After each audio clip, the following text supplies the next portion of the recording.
Hey, it's Ramsey Dewey and Xiao. We're doing Q&A with the coach from the couch here at the gym. We just finished training, and some of you guys, in spite of the fact that, I'm a coach of the sport of mixed martial arts, like to ask me for relationship advice. And fortunately, we have Xiao, who's an expert in whatever Xiao is an expert in, to chime in and give us some thoughts on this question from our friend WWE Metal Fan, who says, I know this is a bit off topic, and I know there are already channels in these subjects, but is dating modern women today worth it? Depends on how you define these terms. What constitutes a modern woman? How do you define worth it? How do you define dating? Yeah. Man, Xiao was asking the real important questions. How do you define dating? Right? I remember... Daddy, escort, traditional relationship, mix of the above. Sorry, go on. Yeah, some people say dating and they mean just have some sort of promiscuous relationship and go have as much sex as they can. Some people say dating in the more traditional sense, as in we are going to go on actual dates with each other and get to know each other and court each other and see whether or not we want to get married and pretty much everything in between. So how are you defining dating? He's not here to answer that question, is he? So how would you interpret his question? How do you think our friend WWE Metal Fan is defining the term dating? What kind of person do you think he is? Just based on speculation. Seems like the terms of dating has to be figured out by the two persons involved over time. People have different standards. I don't have a lot of relationship experience, though I literally have only one. Xiao is basically an expert, is what he's saying. And you should totally not take what he's saying with a grain of salt. But I've been married for like 16 years now. I had to think about that for a minute. That's a little while. And when I talk about dating, I'm talking about dating in the traditional sense as in courtship. You go on actual dates to try to get to know that person, to determine whether or not you want to get married to that person. But the other term we need to define in this equation is modern women. Because you said, is it worth it to date modern women? What is a modern woman? Now, I don't know what country you're in, and the answer to this question is probably going to vary from place to place. Women are different. I mean, they're fundamentally the same. We're all the same species, but culturally, we're quite different from one country to another, and I know my audience is all across the world. So, what are modern women like where you're from? Xiao, in your experience, what's a modern woman in China? In Shanghai specifically?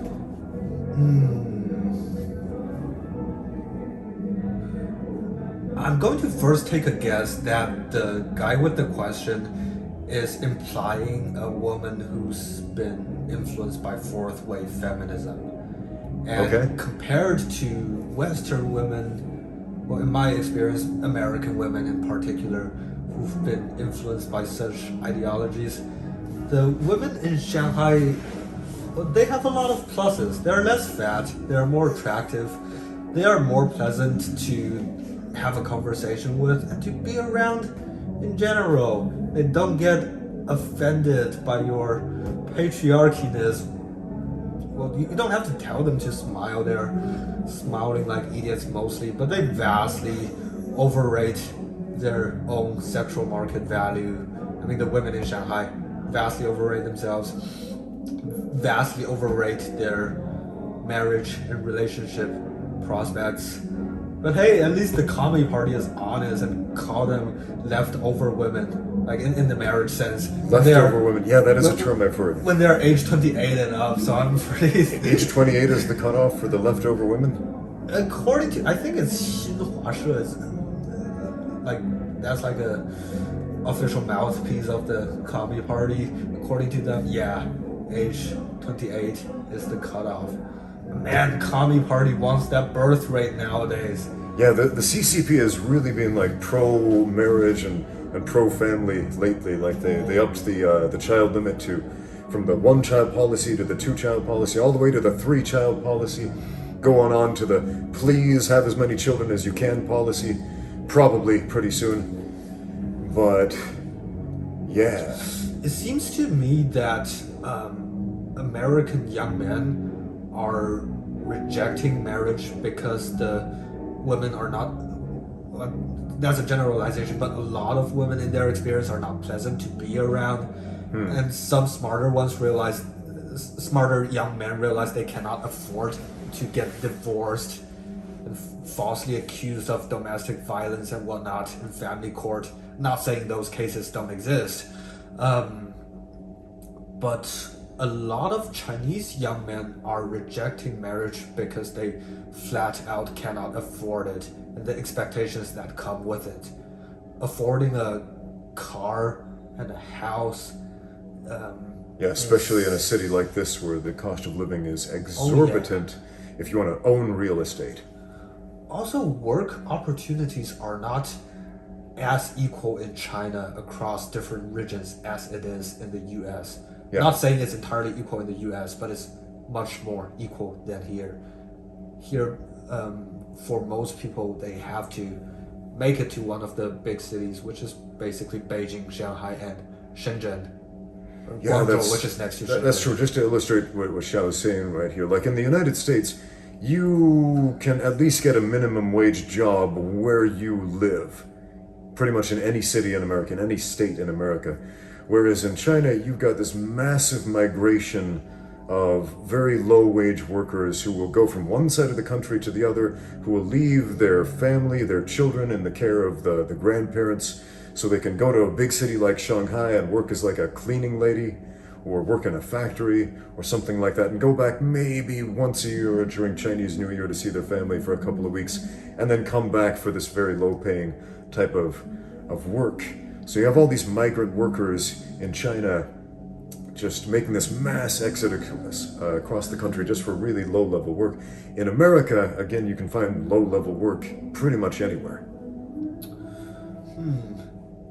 Now that you mention it, the Chinese peasants, farmers, whatever you call it, they really value having children. Yeah. Yeah. So I think another thing you hit on, our friend WWE Metal Fan, I think the reason he's asking this question is probably because he's had some bad experiences trying to date modern women. We both have, and the female you dated in college was not modern. It's not anymore. Yeah, that's true. I mean, back in the year 2000, I was 21 years old. Back in the year 2000. In the year 2000. Seems like a long time ago, right? Anyway, I meet this girl. I just fall head over heels in love with her. And I'm like, she's the one. I want to marry her. And it seems like everything's going great. And I find out that she is cheating on me with another guy. And it's, long story short, it didn't work out. She reached into my heart, basically did a Mortal Kombat fatality, ripped my heart out, threw it on the floor, stomped on it, and yeah, I felt pretty emotionally destroyed. And I think a lot of young men find themselves in some sort of situation like this where they put their heart out there and it's not reciprocated. And so they feel very reluctant to put it out there again. Oh yeah, it hurts. Yeah, but the reality is if you want a long-term relationship, if you want a family, if you want to get married, if you want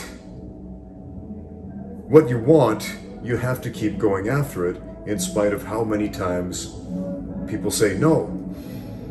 You basically just have to tell yourself this. The worst thing that will happen to you is she will say no, and you might think, no, it can always be worse. Well, yeah, we can. The worst thing she could be a crazy person that could kill you, but yeah, it can always be worse. Well, the worst thing that can happen to you is losing half your assets that you spent decades building. And even if your wife didn't intend to falsely accuse you, her divorce lawyers will likely egg her on into that direction. You end up with charges of domestic abuse and rape, and lose your career and your reputation. I saw a courtroom video of this guy who got put in jail because he fell back on alimony or child support. And he looked like a white-collar guy who formerly had a well-paying job. He told the judge that if you put me in jail, I'm not going to be able to work and I'll keep missing payments, so how am I getting out of jail? The judge just says your future sentencing will be discussed at your next arraignment or something. Yeah, that's essentially a debtor's prison, which is technically illegal in the United States and has been for a long time. That is a sad video. Or with a little loophole. But yeah, that sort of thing does happen all the time. Like, lawyers have a financial incentive to incentivize this sort of behavior. Like, it happened to my former sister-in-law, my brother, and his wife. They split up, they got divorced, kind of more or less amicably. Like, they weren't at each other's throats, they didn't like absolutely hate each other. But I remember my sister-in-law, she said something along, she told me that her lawyer said, you can get a lot more out of this situation if you want. Like, we can get all this stuff, we can get the house, we can get the... And she's like, settle down, lawyer, I'm not all about that, This is, we're leaving on relatively good terms here. And the lawyer's like, are you sure? Because we can get you this, we can get you this, we can get you this. That does happen. The lawyers do have a financial incentive to make that sort of thing happen. Man, there was this, I've told you this story, Xiao, but when I got married, we had this reception. As you do, you have a wedding reception, and members of the extended family come up and give you some well wishes. They're like, congratulations, oh, you two are so beautiful. Best of luck to both of you. Anyway, this old crotchety lady comes up with her husband, and she says, I'm gonna give you two young whippersnappers piece of advice. She's got this dragon lady voice. I don't even know who she is, some relative of my wife's family. And I'm gonna give you some advice. I've been married and divorced 6 times in my life. And my advice is this: you get it right the first time, because you have to go through the same exact crap every single time. So you might as well just get it right the first time. Thanks, old crotchety lady at my wedding reception. Let me guess, her husband is just sitting there looking dead and being silent. Yes. What a surprise. Yes. The husband was just sitting there like, just nodding. She was definitely the alpha in that relationship. Yep, she has a lot of experience. Well, in college, my relationship story is the exact same as Ramsey's. I went on a different path after, though. Okay. I was a lot more introverted when I was a teenager and a child. My family was always quite broken, and I was low on trust for people. And my first love cheating on me with another guy and then dumping me just broke my trust in people entirely. And I became way more introverted. I played with cars, I did drugs, and I found martial arts. And you talked about figuring out what one wants earlier. It's hard to know what one wants. I thought I figured out what I want is to just stake my happiness in things I can control, like doing martial arts, playing with cars, and doing drugs. But I'm not entirely sure that's what I want. There's a lingering sense of emptiness, but I guess everyone has that. But I do notice that the married people I run into at the gym and elsewhere, they get really pissed and really like dogmatic when I question the divorce laws and the wiseness of the decision of staking your happiness in other people. and whatnot. There are all kinds of different married people, but there's a certain type who basically wants everybody else to be exactly like them. Like if they have kids and you don't have kids and you're a married couple, they're like, so when are you having children? And they get really in your face about it. And these people are unquestionably annoying. Please don't be one of those people. I have my own children. I love my own children. Here's the thing about kids. Your own kids, great.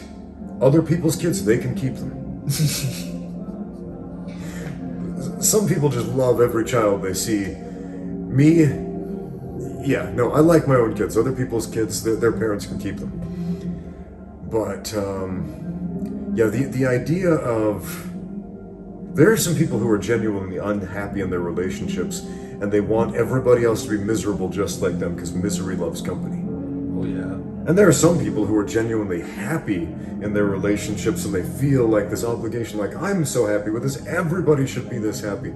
This guy right here, he's not happy, he should be in a relationship, that'll solve his problems. And it's obviously not the solution, because, you know, like Xiao says, if you are staking your happiness in, you know, somebody else, essentially putting your happiness outside of your control, and if that person decides, you know what, I'm gonna screw this guy over, I don't actually love this guy, I'm gonna cheat on this guy with this other dude who is a better ballroom dancer, or whatever the situation is, based on a true story, yeah. And you've just given up your power, essentially. You can be perfectly happy, you can be in a relationship, and you don't have to give up your power, right? But a lot of guys don't know how to do that. So I assume our friend, when he says, is it worth it, he feels like he would have to give up his power as a man. He'd have to turn in his man card, essentially, in some way, shape, or form. What does it even mean to be a man? That answer will vary so much person to person. Yeah, and from culture to culture, too. Yeah. Like a lot of Americans have heard all kinds of crazy stuff about China, and one thing I get asked about a lot is this idea that the Chinese government is trying to encourage Chinese men to be more masculine right now. And I keep hearing this from Americans, and I'm like, are they? I haven't really seen any go out there and be a manly man propaganda from the CCP. A little bit of that. The CCP has panned the androgynous pop stars of China. But, oh yeah, because there were quite a few, like, kind of following the K-pop tradition, where you have these beautiful men, and you can't really tell if it's a man or a woman for the most part. If you can call they it got this immaculate face, and yeah, just very effeminate looking pop stars. But yeah, these dudes are very, very popular in China, and apparently the government's not down with that. I mean, they haven't really put down the iron heel of disapproval completely and banned K-pop or anything from China, but I don't know. There's a big difference between, like, putting out a public service announcement like, hey guys, it would be really neat if you did this, and just outright banning something. I think masculinity is lacking in China for the same reason it's lacking in the Western world, because the school system from very early on prioritized females over males, and the classroom culture is one of obedience instead of one of inquisition and creativity. Yeah. And exactly. What are kids told? Be quiet, sit still. And physical conform. Activity is increasingly decreased. Yeah, less recess, less playtime, less PE, less physical culture. I guess there might be more physical activity in Chinese schools now, but it used to be really bad. I think my generation probably got it the worst. Nowadays, at least, the government has some regulations over, like, that kind of prevents the schools from overworking the students. Yeah. Isn't there a new regulation recently that forbids, like, after-school tutoring? Yeah, like grade certain schoolers. after-school tutoring companies were shut down. But before those regulations, PE classes were regularly taken away by the real teachers, the Chinese, English, and mathematics teachers, maybe physics and chemistry too. Yeah. And before we go any deeper, if any of you are thinking like, oh, boo to the government for banning those after-school tutoring programs, okay, listen. Do you have any idea how much homework kids have to do in this country? It is insane. It is insane. There are children, every waking hour of the day, they're doing nothing but homework. They're doing nothing but studying. They are doing nothing but school. And it's not natural. It's not right, man. So, for everything we could say that's wrong about the government, one thing I will not criticize is banning extra homework on top of it, the insane workload children already have that they really shouldn't. I got a question for you, Xiao. Yes. Did your school offer kung fu classes? No. There was a dude trying to start an argument with me, saying every public school in China teaches kung fu to the children. I was like, have you ever been to China before? No! Why would you even say that if you don't know it's true? Because it's true, I know it. It's not even in a movie. I know, it's not, exactly, that's not even shown in movies. I mean, what kind of physical education do they offer in your school? Next to nothing. Did you go to like a local school or a private school? I went to local public schools. Okay. Unfortunately, when the PE classes are not cancelled by the real teachers, because we did random body weight exercises in some sports. Yeah, I sometimes see, like, if I'm walking early in the morning, I see, like, outside of schools, all the kids will be lined up outside and they'll be counting, like, doing revolutionary jumping jacks. Yeah, doing exactly like the communist era jumping jacks. Yeah, man. And touching their toes, and they're all standing in formations. The schools doing take this that really basic seriously, though. exercise. Like, new renditions of revolutionary jumping jacks get released once in a while. The students all practice the choreography, and the communist leaders from the district or the city will come to, check it out, and it's a big deal, sort of. Oh, yeah? Yeah, it's ridiculous. Like, did they ever have moments where they would try to prep the kids before the government leaders would come to look at them? Absolutely. Like, make sure you get all the steps right, kids. The choreography for revolutionary jumping jacking is probably the most important sport in Chinese schools. Because if you get it wrong, you don't get that red stamp of approval, and they're like, we're gonna... When I was a teenager, all I cared about was playing soccer, and my high school banned us from playing soccer on campus. We still played, but the school across the street from our school, they are the champion in this soccer tournament of Shanghai high schools every year. So it's almost like a constant, and they are able to achieve that because they take in these student athletes who are trained in communist sport institutions since a young age, and they're allowed to get in at reduced academic standards. But that school did something really screwed up. That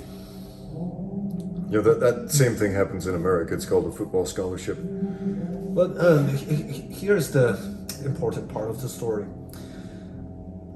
That school allowed their teams to practice every day, obviously, but they will not allow the regular students who are not athletes play soccer. And that's the school that's the champion every year.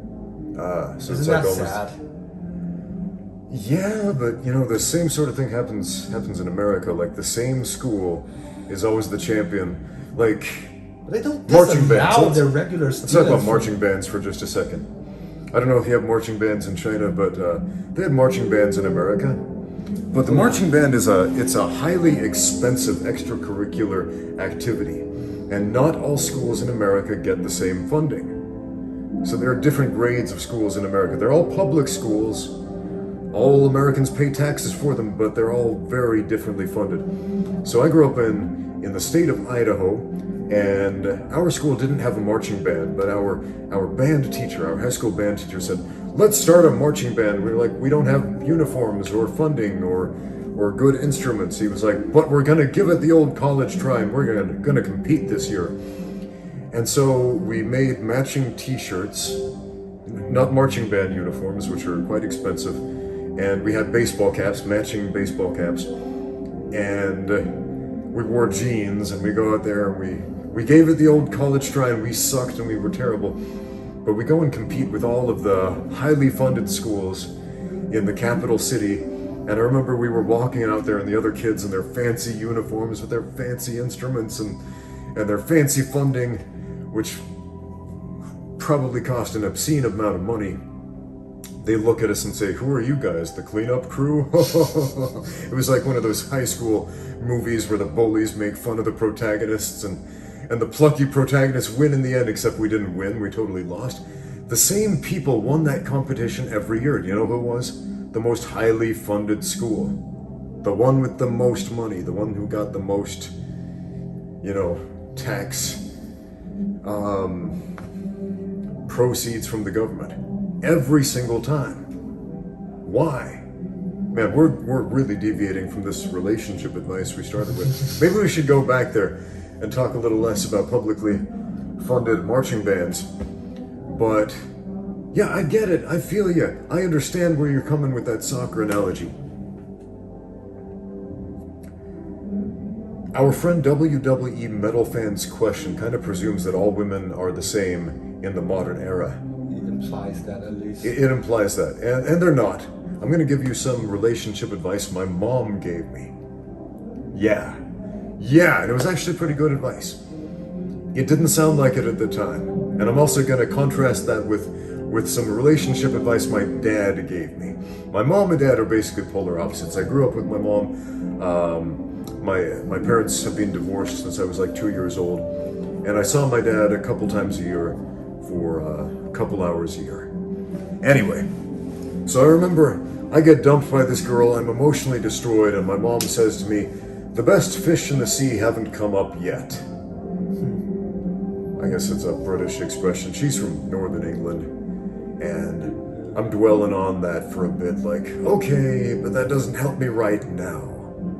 That'll help me in the future when one of the better fish comes up. If it does. If it does. But that's all theoretical. Do a lot of fishing in England, yeah, to make all the fish and chips. Yeah, so we have a lot of fishing analogies. Fish or cut bait. There's another one. Fish or cut bait. So then my dad, who is a lot less flowery with the language, I explained the situation to him, and he's like, don't worry, son, you'll find another girlfriend soon. Just show him that winning smile.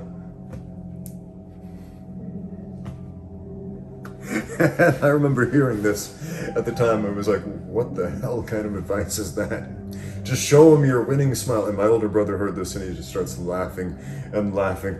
And after my dad leaves, my brother, he's like, hey little bro, have you shown him your winning smile yet? Did you find another girlfriend yet? Is that the Joe Rogan looking brother? My older brother Joseph? You think he looks like Joe Rogan? You know which one. I only know that one, the Joe Rogan looking one. I guess so. Some other people on YouTube, in the videos he's appeared in, have compared him to Joe Rogan. I guess all bald people look the same. I don't know. His facial features are not exactly the same, but something about him reminds me of Rogan. You are bald, but you don't look like Joe Rogan at all. Thank you. Finally, you look like Michael Jordan. Finally, I don't look like every bald person, just not like Joe Rogan. Okay. But yeah, there are radically different types of women out there. There are women out there who are kind of like the female version of you. You haven't met them yet, which is why you're asking this question. There are women out there that you would get along famously with, that are perfect for you, and you may never meet them. And there are women where you're going to have to work at it to make that relationship work and to make it worth it. But that's the thing with anything. To make anything worth it, it takes work. Think about this for a minute. If everything comes easy for you, if everything's just given to you, handed to you, how much do you appreciate it? Not enough. Not enough, yeah. Whereas if you work for it, you earn it. How much do you appreciate something you earn? More, right? Did you watch The Matrix, the second Matrix movie, the one where Neo goes and talks to the architect and they have that really long convoluted conversation where the architect is like, ergo, vis-a-vis, concordantly, like a million times, and the audience is like, huh? What was that all about? But somewhere along the lines, the architect explains that this is like the fifth or sixth iteration of the Matrix, something like that, and that the original Matrix was a perfect paradisiacal world where everything was just given, and nobody was wanting, nobody struggled, nobody had, it was like a Garden of Eden basically. And then the architect explains that the human mind just rejected this. Now I know this is a story, it's a fantasy, it's a movie, but there's something very true about this idea that we reject this perfect paradisiacal Eden type of life where everything's just given to us. And if you don't believe me, try raising some kids and give them everything they want versus making them work for it, and you'll notice a difference when they are given something versus when they have to work for it. They appreciate what they work for. They take for granted what they are given. Now, you have to give stuff to kids. You have to give them shelter. You have to give them food. You have to give them love. You have to give them attention. But what do kids want? They want everything. Buy me that, Daddy. Buy me this. Give me this toy. Give me that game. Give me everything I desire. Right? Buy me some candy. That's what kids want. And I told my kids no how many times today? Probably about 28 times today. I told them no for various reasons. And the question was the same. Daddy, can I have this? No. Why not? Because you don't need it. But I want it. You don't need it? The answer is no. Right? And they're resentful of the no initially, but in the long term, when they realize they have to work for something and they appreciate it, it makes a lot more sense. So what am I saying? Go out there and work for a relationship. Go out there and work on your relationship. But this introduces another potential problem. You make it sound more straightforward than it is. Yeah. There are a lot of nuances to this discussion, because a problem a lot of people fall into is this idea of a third party in the relationship. And I'm not talking about a threesome. I'm talking about, yeah, you have the man, you have the woman, and then you have the relationship as the third entity. Yeah. And you don't want to have a threesome with the relationship, right? And so the man and the woman are feeding the relationship. They're like bowing down to the relationship. They're like, oh, almighty relationship, we must feed you, we must honor you, as opposed to nurturing and honoring each other. And there's a substantial difference there. And so if the relationship, that third entity, starts to dwindle and suffer and hunger, and we lose sight of a genuine human connection. So that again, that's just an example of the type of nuances you can have in a relationship with another human being. I'm going to tell you another story. So after I got dumped by this girl, we'll call her Melanie because that was her name. Yeah, I'm going to dead name her.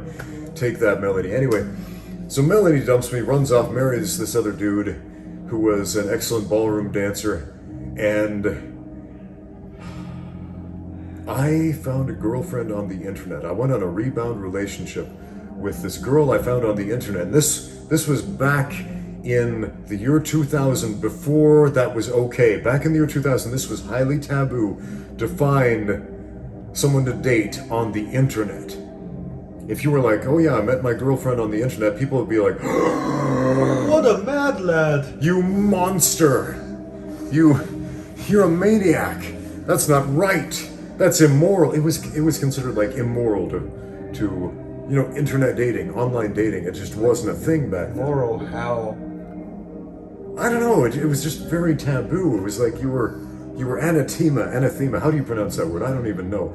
You were just bad. It was shameful to find a girlfriend on the internet. I guess there was just like this connotation with mail order Russian brides or something. But anyway, I met this girl on the internet and we met up in real life and we decided, hey, let's be boyfriend, girlfriend, neato, and it went fine for a while, and then I ended up hospitalized. And I'm in the hospital, I'm there for an extended period of time, dying, hooked up to machines and all this. And then my internet girlfriend comes in and she tells me the story about how her ex-boyfriend was in town and they hooked up and made out, and I was like, man, why is she telling me all this? And I say something, I'm all drugged up on morphine at the time, because I've just been, through some major surgeries. And I said, it kind of sounds like you still have feelings for your ex-boyfriend, and perhaps you have not resolved that situation yet. And then she got really mad at me. Oh. And she was like, so you don't love me? Ah! So I got out of the hospital, and she calls me up and says, hey, I'll give you a ride home. I'm like, okay. So I get in the car, and she drives me out to a graveyard. A graveyard. Not my home, but to a graveyard. I'm like, what are we doing in a graveyard? And she says, get out. I'm like, why?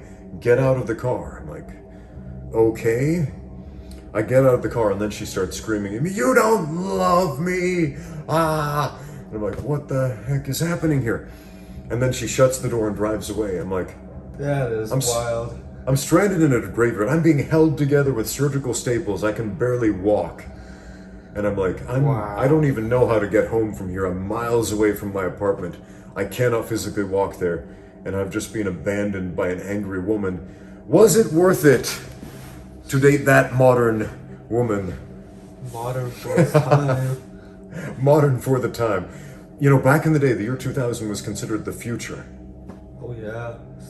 When I was a kid, the year 2000 was the future, man. We thought we would have flying cars and Star Trek transporters and food replicators and all this crazy sci-fi technology that we don't have.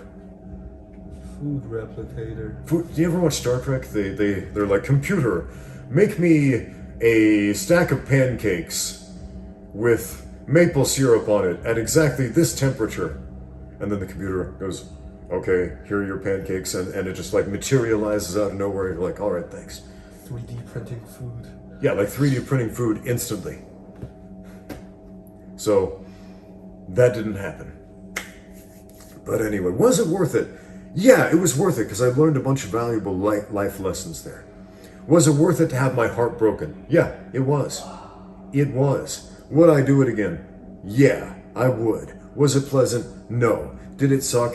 Yes. Did it make me the person I am today? Yeah. Yeah, it did. Do I like the person I am today? Yes, I do.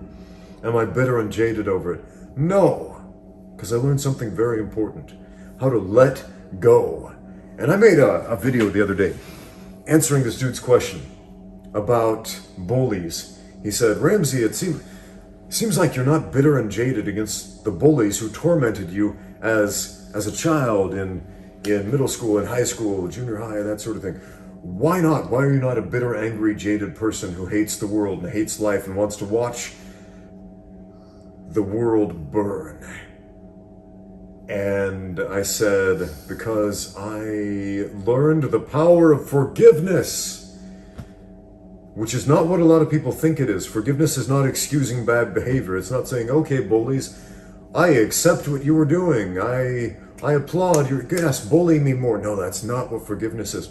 Forgiveness is letting go of negative feelings inside of you that hold you back. It has nothing to do with the perpetrator. It is not excusing bad behavior.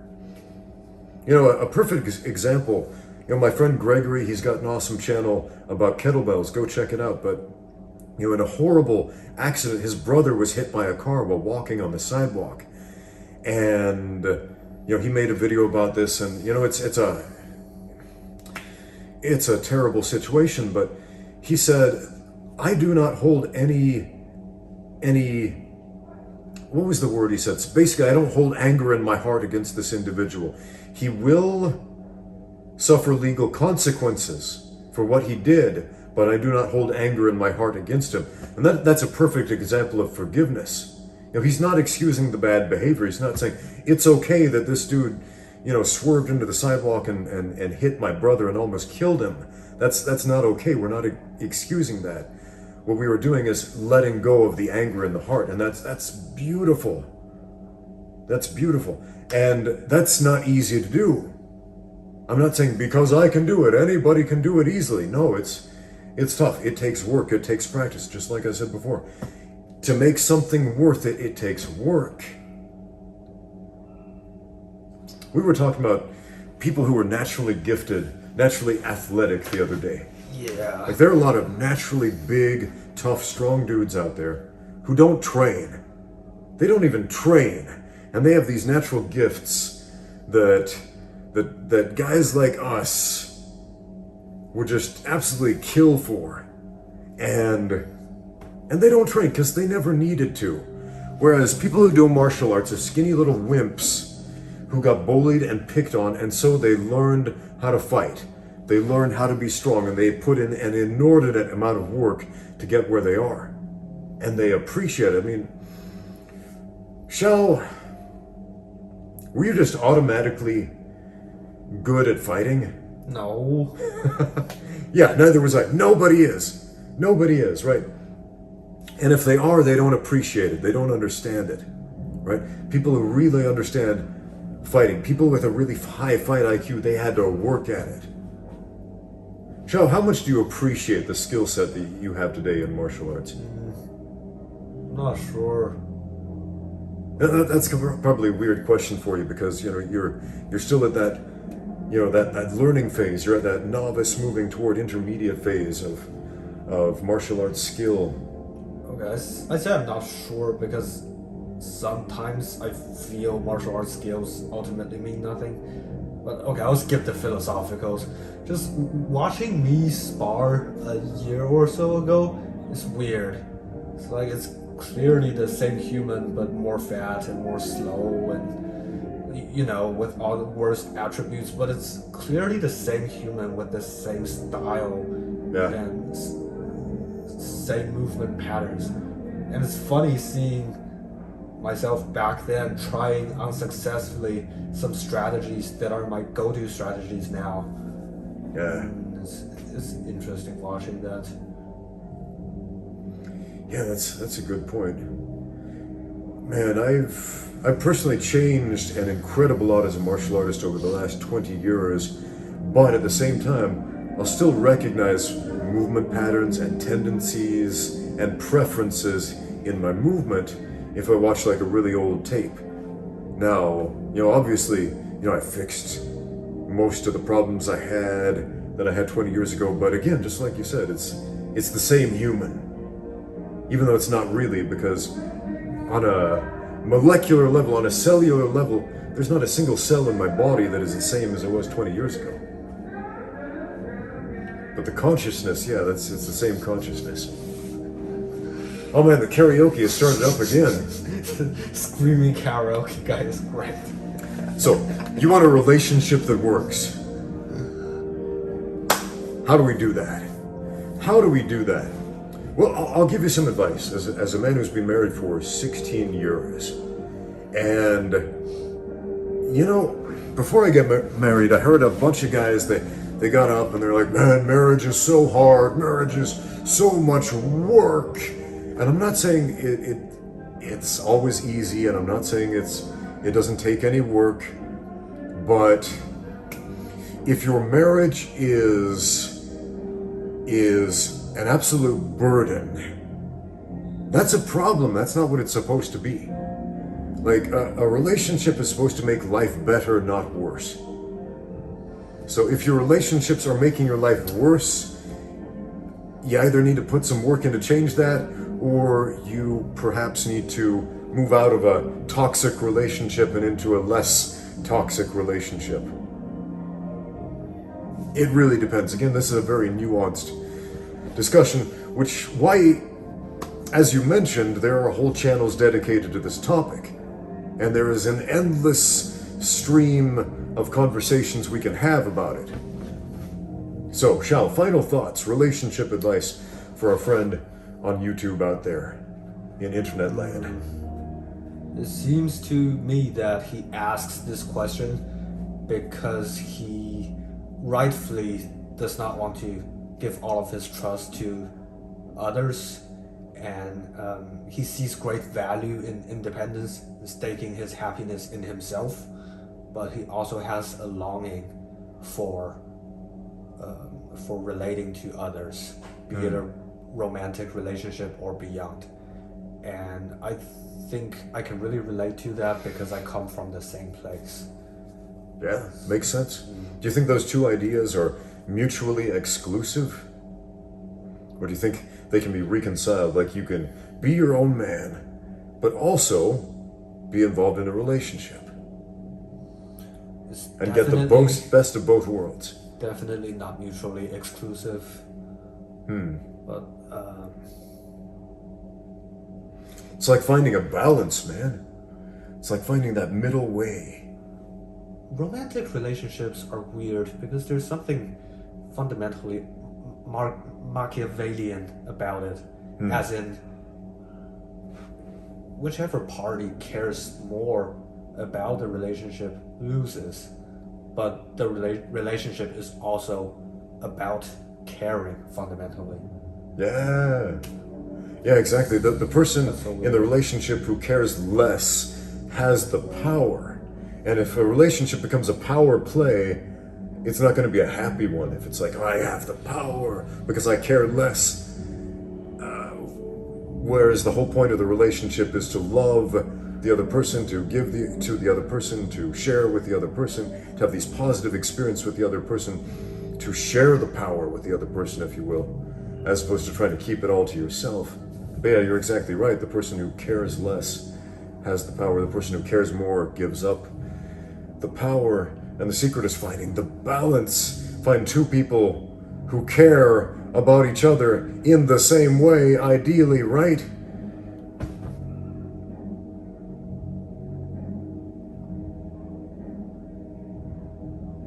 Does that happen in the real world?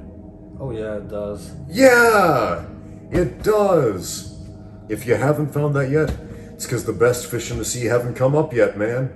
And sometimes the best fish in the sea is a squid or an octopus, when all that time you thought you were looking for a sea bass. Or jellyfish.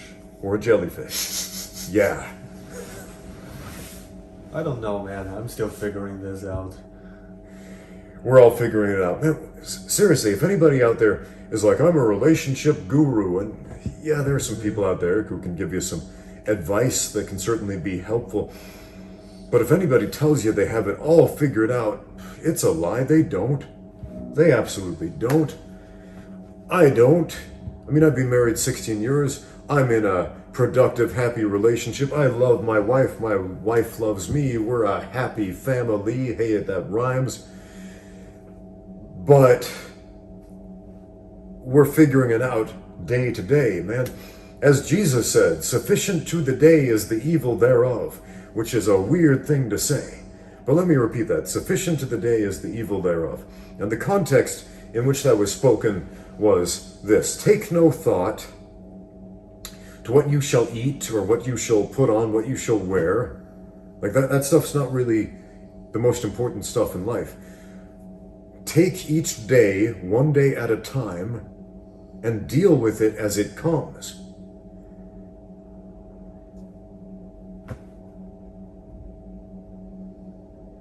And that's about it. Anyway, there's some Christian theology for you. But religion aside, that's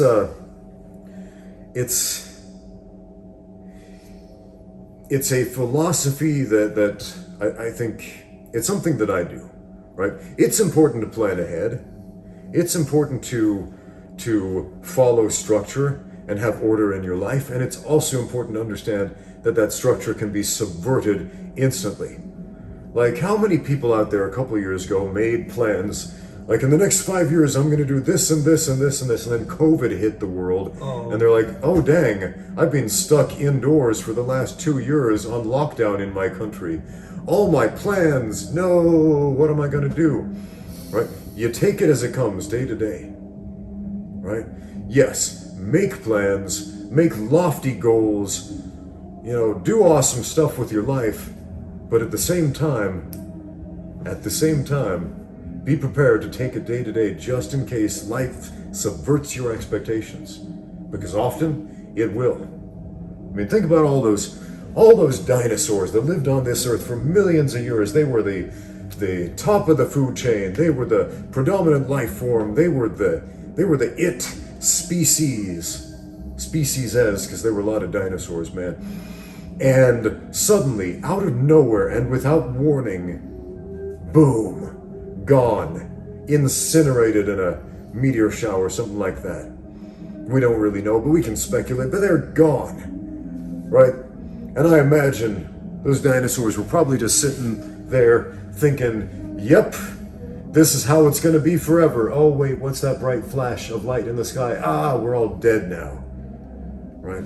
Life can and it will subvert your expectations, and before you know it, it's gone. Out, brief candle, as Macbeth said in the eponymous Shakespearean play. So what are you going to do about it? Are you going to sit there thinking, is it worth it? Will I or won't I?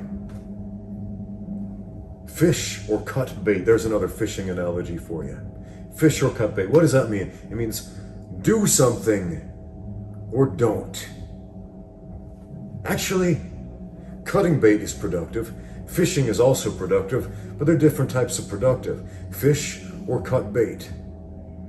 We're not saying, just sit on the sidelines and watch. I'm saying do something. Well, there's my advice, and I'm sticking to it. Thanks for watching. Now get out there and train.